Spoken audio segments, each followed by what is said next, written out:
Assalamualaikum warahmatullahi wabarakatuh. Kami dari kelompok 3 akan memaparkan materi yang berjudul Pelaporan dan Pengungkapan Internasional dan IAIS 1 yang beranggotakan 1. Wahida Nur Yulianti dengan NIM 18101021009, yang kedua Ulfa Kholisatul Munamas Adah dengan NIM 18101021030, dan saya sendiri Salsabila Vivi Alaida dengan NIM 18101021051. Penyajian laporan keuangan sesuai IAS 1 International Accounting Standard 1 atau IAS 1 tentang penyajian laporan keuangan adalah standar pelaporan keuangan internasional yang diadopsi oleh Dewan Standar Akuntansi Internasional atau IASB. Di dalam IAS 1 dinyatakan bahwa tujuan laporan keuangan adalah sebagai penyediaan informasi yang berguna tentang posisi keuangan, kinerja keuangan, dan arus kas dari suatu entitas, dan mengkategorikan informasi yang diberikan menjadi aset, kewajiban, pendapatan dan pengeluaran, kontribusi oleh dan distribusi kepada pemilik.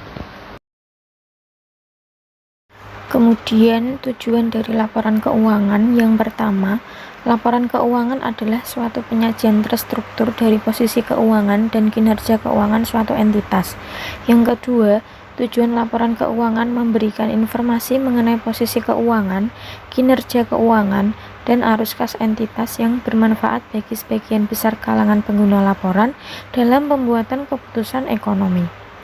Kemudian yang ketiga, IAS 1 atau PSAK 1 juga bertujuan untuk memastikan keterbandingan laporan keuangan entitas, baik dengan laporan keuangan entitas itu untuk periode-periode sebelumnya maupun dengan laporan keuangan entitas-entitas lain. Adapun unsur-unsur laporan keuangan. Posisi keuangan suatu perusahaan pada dasarnya disajikan di dalam laporan posisi keuangan atau Statement of Financial Position. Elemen-elemennya meliputi yang pertama aset. Aset yaitu sumber yang dikuasai oleh perusahaan sebagai akibat dari peristiwa masa lalu dan dari mana manfaat ekonomi di masa depan diharapkan akan diperoleh perusahaan. Kemudian yang kedua liabilitas, yaitu hutang perusahaan masa kini yang timbul dari peristiwa masa lalu. Penyelesaiannya diharapkan mengakibatkan arus keluar dari sumber daya perusahaan yang mengandung manfaat ekonomi. Kemudian yang ketiga ekuitas. Ekuitas yaitu hak residual atas aset perusahaan setelah dikurangi semua kewajiban. Kinerja keuangan suatu perusahaan umumnya disajikan dalam sebuah laporan penghasilan bersih atau income statement atau laporan laba rugi atau profit and loss account. Ada unsur dari income statement atau unsur-unsur yang mengukur kinerja keuangan, yaitu yang pertama penghasilan. Penghasilan ini adalah peningkatan dalam manfaat ekonomi dalam suatu periode akuntansi dalam bentuk pemasukan atau kenaikan aset atau penurunan kewajiban yang mengakibatkan kenaikan ekuitas, namun tidak termasuk kontribusi yang dilakukan oleh peserta. Kemudian ada beban. Beban ini adalah penurunan dalam manfaat ekonomi dalam periode akuntansi dalam bentuk pengeluaran atau depresi aset atau timbulnya liabilitas sebagai akibat penurunan ekuitas. Misalnya adalah modal perseorangan, persekutuan, dan pemegang saham. Penyajian laporan keuangan dalam IAS 1. Yang pertama, penyajian secara wajar dan kepatuhan terhadap SAK. Yang kedua, disusun atas dasar kelangsungan usaha. Yang ketiga, disusun dengan menggunakan dasar accrual. Yang keempat, material dan penggabungan. Yang kelima, tidak memperkenalkan saling hapus antara aset dan liabilitas. Yang keenam, informasi komparatif dengan periode laporan keuangan sebelumnya. Yang ketujuh, disajikan minimal secara tahunan. Dan yang kedelapan, disajikan secara konsisten dalam setiap periode. Pedoman implementasi IAS 1 dalam penyajian laporan posisi keuangan. IAS 1 merincikan isi minimum yang harus disajikan dalam laporan keuangan seperti mengharuskan kewajiban lancar terdaftar secara terpisah dan rincian tentang kapan harus diklarifikasikan sebagai kewajiban lancar atau tidak lancar. Pedoman implementasi dari IAS 1 tentang ilustrasi penyajian laporan posisi keuangan disesuaikan dengan penyajian laporan posisi keuangan yang selama ini berlaku di Indonesia.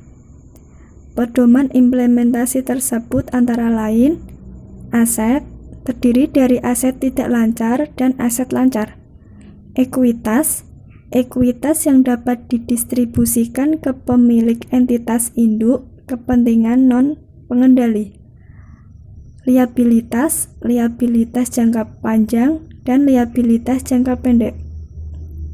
Sedangkan pedoman implementasi dari PSAK 1 menyajikan laporan posisi keuangan antara lain aset, terdiri dari aset lancar dan aset tidak lancar, liabilitas jangka pendek dan liabilitas jangka panjang, ekuitas yang dapat didistribusikan ke pemilik entitas induk kepentingan non-pengendali.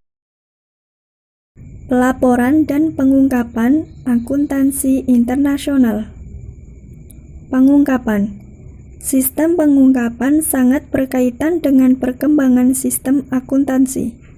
Standar dan praktik pengungkapan dipengaruhi oleh sumber-sumber keuangan, sistem hukum, ikatan politik dan ekonomi, tingkat pembangunan ekonomi, tingkat pendidikan, budaya, dan pengaruh lainnya. Perbedaan nasional dalam pengungkapan umumnya didorong oleh perbedaan dalam tata kelola perusahaan dan keuangan. Di Amerika Serikat, Inggris, dan negara-negara Anglo-Amerika lainnya, pasar ekuitas menyediakan kebanyakan pendanaan yang dibutuhkan perusahaan sehingga menjadi sangat maju. Di pasar-pasar tersebut, kepemilikan cenderung tersebar luas di antara banyak pemegang saham dan perlindungan terhadap investor sangat ditekankan. Selanjutnya, bentuk model pengungkapan. Secara sukarela mengadopsi pelaporan keuangan internasional atau IFRS dan GAAP, mematuhi ketentuan pasar bursa efek dan badan regulator domestik dan luar negeri, memberikan respon terhadap permintaan informasi yang diajukan oleh para investor dan analisis. Praktik pelaporan dan pengungkapan. Aturan pengungkapan sangat berbeda seperti halnya laporan arus kas dan perubahan ekuitas, transaksi pihak terkait, pelaporan segmen, nilai wajar aktiva dan kewajiban keuangan, serta laba per saham. Praktik pelaporan dan pengungkapan terdiri dari pengungkapan informasi yang melihat masa depan, pengungkapan segmen, dan pengungkapan tanggung jawab sosial. Selanjutnya adalah pengungkapan informasi dalam melihat masa depan, terdiri dari yang pertama, ramalan pendapatan, laba rugi, pengeluaran modal, dan posisi keuangan lainnya. Yang kedua, informasi prospektif mengenai kinerja atau posisi ekonomi masa depan. Yang ketiga, adanya jumlah rencana manajemen dan tujuan operasi di masa depan. Pengungkapan segmen. Dalam pengungkapan segmen, standar pelaporan keuangan internasional atau IFRS membahas pelaporan segmen yang sangat mendetail. Dalam laporan ini membantu para pengguna laporan keuangan untuk memahami secara lebih baik bagaimana bagian-bagian dalam suatu perusahaan berpengaruh terhadap keseluruhan perusahaan. Selanjutnya ada pengungkapan tanggung jawab sosial. Saat ini perusahaan dituntut untuk menunjukkan rasa tanggung jawab kepada sekelompok besar yang disebut sebagai pihak-pihak yang berkepentingan atau stakeholder yang meliputi dari karyawan, pelanggan, pemasok, pemerintah, kelompok aktivis, dan masyarakat umum. Informasi mengenai kesejahteraan karyawan telah lama menjadi perhatian bagi organisasi buruh. Kesimpulan, dalam pelaporan dan pengungkapan dalam mata kuliah akuntansi internasional, dapat ditarik kesimpulan bahwa perkembangan sistem pengungkapan sangat berkaitan dengan perkembangan sistem akuntansi. Dalam sumber-sumber keuangan, sistem hukum, ikatan politik, ekonomi, dan tingkatan pembangunan ekonomi, budaya, dan pengaruh lainnya dapat mempengaruhi standar dan praktik pengungkapan. Adapun konsep-konsep pengungkapan yaitu pengungkapan cukup, pengungkapan wajar, dan pengungkapan penuh. Praktik pelaporan dan pengungkapan dipusatkan pada pengungkapan informasi yang melihat masa depan, pengungkapan segmen, laporan arus kas dan arus dana, dan pengungkapan tanggung jawab sosial, serta pengungkapan khusus bagi para pengguna laporan keuangan non-domestik dan atas prinsip ekonomi yang digunakan.